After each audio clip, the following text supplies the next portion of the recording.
तुलसी दामोदराय नमः। भगते वासुदेवाय नमः। तुलसी दामोदराय नमः। भगते वासुदेवाय नमः।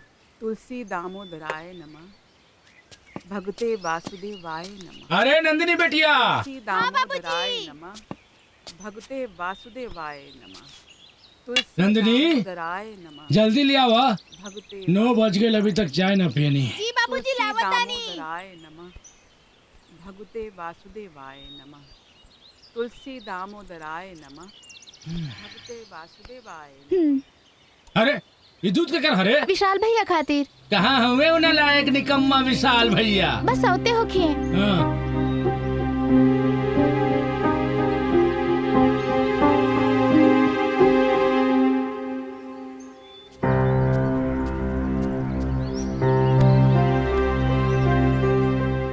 ऐसन सूत गए साढ़ नियर जैसे बड़का पहाड़ ढाके आयल बड़न। ससुर निकम्मा कहीं के।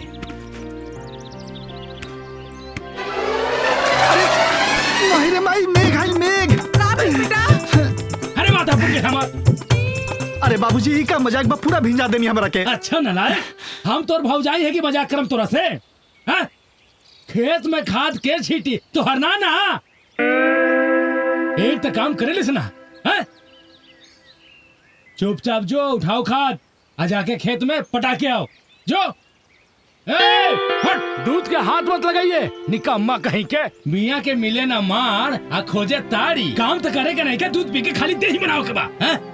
एक बात कान खोल के सुन ले विशाल, उठ ये टोकरी उठाओ और खाद लेके खेत में छिड़के आओ, तबे तोहरा के खाना पीना मिली, नहीं तो सब बंद। निकम्मा कहीं के।